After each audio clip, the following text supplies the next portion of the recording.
Okay, hello guys, welcome back to my YouTube channel and the Twitch stream now. Today we're gonna be watching ranking the 5 levels of analog horror by BD Studios and Sunflower. So let's just go right into it. A bit of like a Horror on YouTube I think I should turn on the volume. isn't just a spooky image with text behind it. Not anymore. There's levels to this.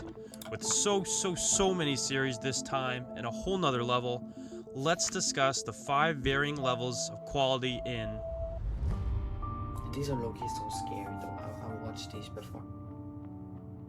So low-key hella scary.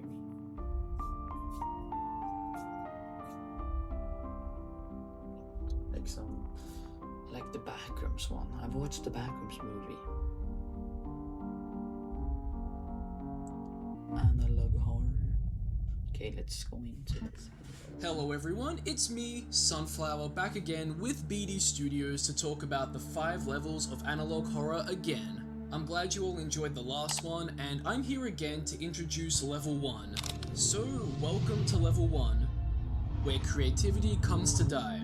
Well, that may be a bit dramatic, but this level represents the industrialization of a format. It's what happens when analog horror stops being made for the love of the medium and starts being made because it performs well. At its core, analog horror began as experimentation. YouTubers were playing with limitations, VHS artifacts, emergency broadcasts, degraded footage. Like VHS videos. Those are so creepy. I feel like I like watching those because they're so scary. I really like that. As seen in FNAF VHS, local Ooh, FNAF VHS. I've watched one of those. It's so fucking scary. So scary though. Like watching that in the middle of the night. Like pitch black in your room. 58, Gemini Home Entertainment, etc. The format worked because at the time it felt new. Even when the visuals were minimal, there was care, attention, and story behind them. But once their formula proved successful, it became replicable. You know what I'm talking about, the black background, the white text, the emergency alert tone, the unidentified entity, the rule set. These elements stopped being creative tools and started becoming a checklist. At this level, the goal is no longer to explore an idea, it's to reproduce a structure that already works. So it's horror not built around passion or an idea, it's built around views. You can see this in the rise of analog horror constructed around established intellectual properties. Batman, Family Guy, SpongeBob, and the list goes on. And it goes on for a long while. Damn, that's actually so many been made. Batman, Family Guy, SpongeBob, and the list goes on. Oh, like this is actually creepy. Ooh, I don't like that. I don't like on. Shrek. Okay. Minecraft. And it goes on for Animal Crossing. No, what is it? Hello, Roblox. For a long. Why are you reading this? Wait, did Family Guy, SpongeBob, and the list goes on. Wait. And it goes on for a yeah. Oh shit. Why are you reading this? Okay. Long while. Peppa Pig. Now, don't get me wrong. Using popular IPs for a series doesn't automatically make that series bad. Expanding on existing universes can produce meaningful reinterpretations like Unknowingly's The Man in the Suit. But when the IP does most of the heavy lifting, the line between tribute and strategy can become blurry. A great example of this is Angel Engine by Unearthly Hub. Oh yeah, Angel Engine. Shit, that's scary. I watched it on TikTok. That's like it's like, oh my days! I actually searched this up on TikTok. If you see this, search this up on TikTok. Search Angel Engine up on TikTok. It's actually so scary and it's so good too. Oh shit, where's the one? With Hub, this series demonstrates perfectly the blurriness previously mentioned. With Angel Engine, it's clear that the Christian ideas, along with the visuals, do much of the heavy lifting in this series. I actually love this series. The Angel Engine is so good though. It's so good. I recommend watching this. so much. I recommend. But we can see that there is some thought and care put into the series, even if it seems to just be another AI cash grab at first. Yeah, about that.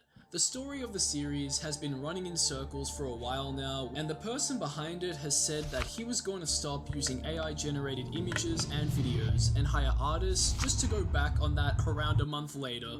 But here, the issue isn't simply whether generative AI was used, it's what the decision represents.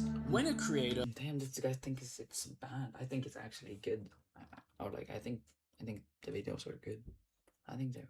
I like them. I like them. He doesn't, but yeah, I do. publicly admits to moving away from it in favor of artists, then quickly shifts back, it signals something about priorities. It suggests that efficiency and speed won in their eyes, which often can lead back to money. And that's what level 1 really represents. It's not about whether something looks good, even though Angel Engine can look good despite the stolen art styles. It's also not about whether ideas are present. They are, but it's about motivation. When a story starts to feel like it's looping instead of evolving, when promises of authentic artwork are replaced with familiar shortcuts, when the structure stays safe because it already performs, what else are we meant to conclude? That's what level 1 represents. But not every creator is content to stay here. Some push past the template, some take the format and actually build something with it, and that's where level 2 begins. I definitely need you to premium, but I personally don't think Angel Engine is that bad. Even though it's sad that it's made by AI, but it's like it's okay. Level 2 is where analog horror stops being lazy and starts being almost great. And that almost is the exact problem. Because at this level, these series aren't missing everything. They're missing one thing. Just one weak point that ends up dragging the whole experience down. You can see how strong these projects are in specific areas. The artwork in Basewood County is genuinely striking. The storytelling in The Man of the Suit strives for real intrigue. The character writing in the fairy tale analog horror from Foxymations actually gives you something to latch onto. These are not low-quality series. If anything, they're frustratingly high potential. Because if you isolate their best attributes, they could easily sit at a higher level. But level 2 is defined by imbalance. Not incompleteness in the sense that things are missing, incompleteness in the sense that one element feels off that throws out the whole alignment. And once you notice it, you can't unsee it. Take the fairy tale analog horror. Everything is there. The premise, the tone, the structure, but the use of AI voices creates this disconnect. It breaks immersion just enough to remind you you're watching. This one's scary though. This one is kind of scary. I don't like. It looks like Uncanny Valley. You know, it's like it looks a bit weird. Man. Something. I hate things that like are a bit like normal but look weird. It's like this, like you know, it's a wolf because it looks like a wolf, but it doesn't look like a wolf at the same time. That's what I hate. It's like that. That's what scares me the most. I feel like it's like those type of things. Yeah. Artificial, and that's all it takes. Then you got stuff like the Tangivirus, the Smile Tapes, and again, Man in the Suit. Strong concepts, solid ideas, good lore, but visually, they fall back on the same formula: black screen, white text, exposition. And that mismatch is what creates this off feeling, because analog horror lives and dies on presentation. If the visuals aren't pulling their weight, the story has to work twice as hard, and eventually it just can't carry it anymore. So, even when you care about what's happening, the experience feels flat. Now, I do want to say this. Creators like Foxymations, Vintage 8, and Unknowingly have absolutely shown they can operate at a higher level. Some of their newer projects prove that. So if you like ideas here, I genuinely recommend checking out their other work, because it just feels like a more complete version of what these series are trying to be. I should try to watch one of these, like on stream, like one analog horror thing. That would be a bit fun. I feel like that would be fun.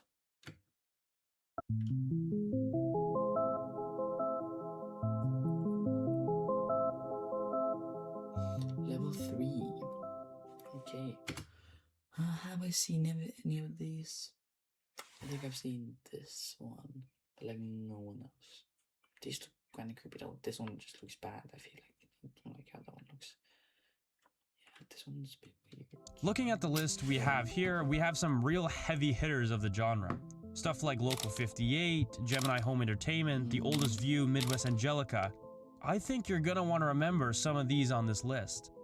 These are fantastic series that if you haven't seen any of these on the list, you definitely should. So let's just talk about a couple of them here. In terms of visuals, Midwest Angelica, Dreams of an Insomniac, and The Silencer, as well as The Oldest View, are some of the most beautiful visually and rival a lot of the stuff on level 4 in terms of visuals. Most of them sit here due to very slow pacing, a story remap which makes Okay, I think that's good. Okay, thank you things guys for very waiting. I'm confusing sorry. or Okay, not let's enough just get content to make right the back story a into hit. All of these series have potential and probably will move up in levels of quality with more episodes. I could see a lot of these series reaching level 4 at their current rate of development.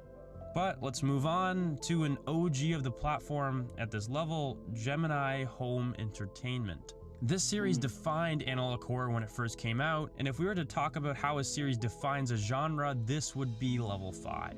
But for me, going based off of quality and how much I want to rewatch it, this kind of strips away the early bias for me. For me, Gemini Home Entertainment, Arcadia, and Basewood County all have the same problem, which relies on their format. The PSA black background, white text, into the crazy good visual at the end. This visual at the end always shocks, but by the time you get to it, you're already past about 2 to 5 minutes of just bland black background, white text. While I understand storytelling and building suspense, I would have loved to see more creative visuals thrown in time to time during PSA sections. Well, that's not to say that aren't individual videos that shine throughout the series, like crazy good videos that would sit individually at higher levels. The whole series as a whole has this formatting problem. I find myself skipping through to get to the end, which is not ideal when you're looking at a series due to the whole purpose being immersion. Yeah. Definitely. What? 3.5? Why is 3.5 an own like place? That doesn't. What? Okay. Yeah, that's okay, I guess. Level 3.5 was Oh, this dinosaur shit. I forgot the name. My days that brings back memories. This one brings back memories. I feel like I've seen this one too, but this one brings back a lot of memories right now. kind of made to distinguish between the upper and the lower levels of level 3. These series are the ones that don't just stand out, but linger, where at this point, every series from here and higher are genuinely series I love to rewatch. Each of them are intentional and memorable with distinct visual identities that separate them from everything else. Series like Bois Vert and Petscop don't just look different, they feel different. If you're searching for a deeply thought out story that builds a legitimate sense of dread, Bois Vert is exactly that. Its cryptic visual style mirrors the emotions of its characters, the audio design unsettles in subtle ways, and the animation feels deliberate and intimate. It isn't something you piece together on the first watch, but that's kind of what makes it special. It stays in your mind and demands reflection. And then similarly, there's Angel Hair, a series built around a powerful message, delivered through beautiful animation and uniquely structured narrative that makes it easy to see why this series has so much success, in which this same strength is carried in the series of Petscop, which helped define atmosphere and layer storytelling within the genre. Other series in this tier, like Greylock, Local 58, and Broadside Beach, rely on masterful storytelling to fully immerse the viewer. While minor pacing issues may slightly hold back Greylock or Local 58, their impacts remain undeniable. That said, these three series still remain something special to a fact that these three have remained with me when the episodes end. Thinking about messages and themes past the runtime is what makes this level different from the ones below. With the next level, it understands this aspect as well as creation and complete mastery. This one looks like a game, I feel like. Is this a video? Because this looks like you can play it. Next level, Like it he's rolling back and understands forth this and aspect as This doesn't look scary at all. Like, not even a bit. So I don't know how this is scary. But maybe that's just me. Well as creation and complete mastery of everything to do with production.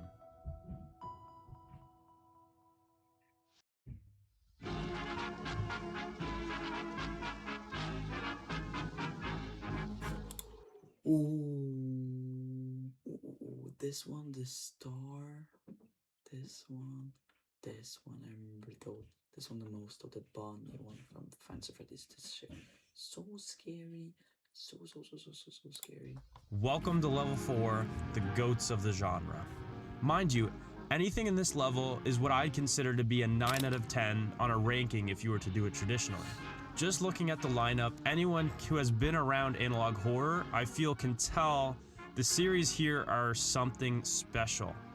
These series make me feel something in the moment when I'm watching, but also when the video ends, I still find myself carrying the emotion that was intended by the creator, sometimes hours, maybe even days after I watch. For series such as Lacey's Flash Games, anything produced by Dr. Nowhere, Harmony and Horror, I am enveloped by an overwhelming sense of dread. Their masterful pacing, audio design, and cryptic visuals lead to such an overwhelming feeling that is something you really have to experience for yourself. For stuff like Vita Carnis, The Mandela Catalog, The Walton Files, and My Self-Aware Robot, it feels a sense of horror and dread yet. Shit, that's scary. The Walton Files and My Self... This one looks so real, dude. Where Robot, it feels a sense of horror and dread, yes, but also more of a sense of intrigue as well as narrative satisfaction, which is felt in... These ones look like actually scary. These ones look scary. Like the last ones, I feel some of them didn't even look a bit scary. These ones actually look a bit scary. Hooks you deeper and deeper into the themes and messaging. With rich characters and worlds, these creators are masters of what it means to tell a good story and what it means to satisfy your audience. The purpose of feeling strong emotion just from watching media is something I believe every aspiring filmmaker tries to capture, while very few series really hold something special and are able to do so.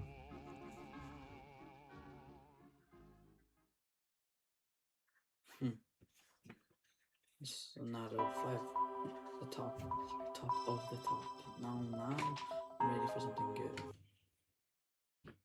I remember this one, just this one, and Backrooms. Yeah, this is probably the best one. This is probably the best one, the Freddy one. Or like probably Backrooms is probably the best one actually. Backrooms.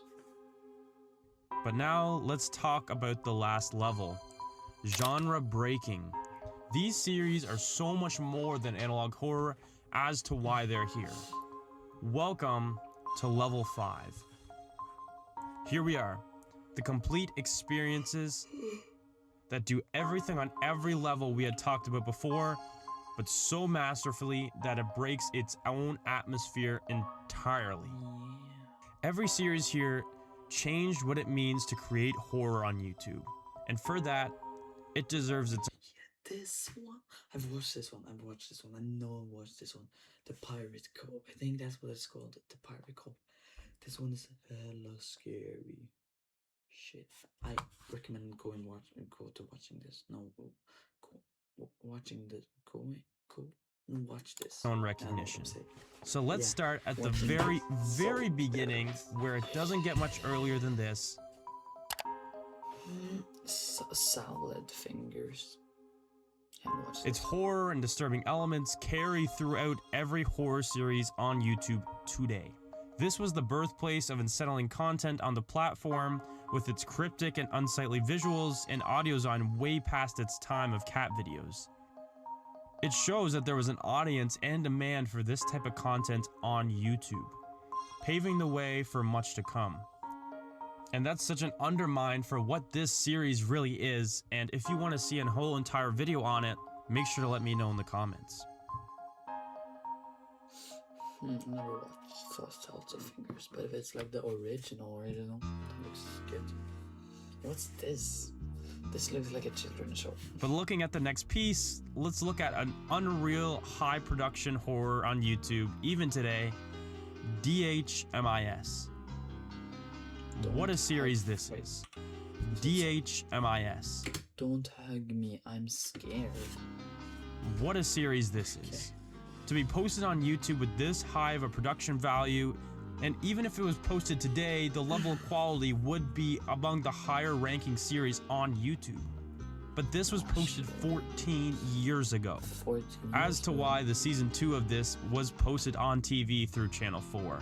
This is something special. Something this thought together, planned story-wise, visually and audio-wise, really shook what was possible on the platform. This was unbelievable and so ahead of its time, with this series not getting as nearly as much recognition as it deserves. I feel like I've If seen you have not watched any of the series in this guy somewhere. video, and this is one of I them, don't know where though. seriously, this is one you have to experience. It is an unreal homage to storytelling and production, stuff found once in a blue moon on the platform.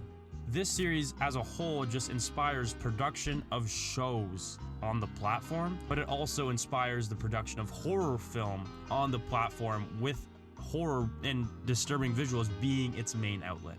With this next series being the true beginning in most people's eyes of analog horror, This let's so talk long. Scrimpus McGrimpus FNAF VHS. FNAF VHS. Whoa, this one is the best one ever. Wow, this one's so good. This story is the right way to expand on This guy needs popular a IP Oscar. while making it your own. This series is where many of the popular tropes of this analog horror genre originate from. If there was a poster child for what analog horror is, in terms of to represent it to the mainstream media, I feel this series would be the poster child. It's a shame the series ended so abruptly, as I feel the potential of this was oozing out of every corner. Moving on to my personal second favorite analog horror of all time, let's talk The Pumpkin Rabbit. This one is just so easy to talk about. Its visuals, audio design, pacing, this is just a complete package. As to why it's on level 5 and the Walton Files is on level 4, although I do expect the Walton Files to come up to this level one day, once the story reaches its conclusion. This series just puts the pieces together so well and nicely, the narrative satisfaction is almost mouth-watering. It's a series I always come back to because it's legitimately scary. And I can literally talk for hours about the series, as to why I'll make a dedicated video on this very soon. But moving on, I'll need to buy a movie ticket to even talk about this one. I'm talking about The Backrooms. What more is this to say that hasn't been said? I can't describe to you how complete of a package this is. With production better than almost anything seen on the platform, cinematography, audio design, making his own music, this is just different from anything else seen on the platform. Seriously, I've probably said this a million times by now, but if you haven't seen The Backrooms by Kane Pixels, do yourself a favor. Speaking of not regretting, if you're looking for more of this type of content, how about you watch the first part that I made of this video? This was And if really good. Go check out BD Studios and Sunflower and give this guy a like and subscribe to this guy. This guy was so good, or these guys were really good.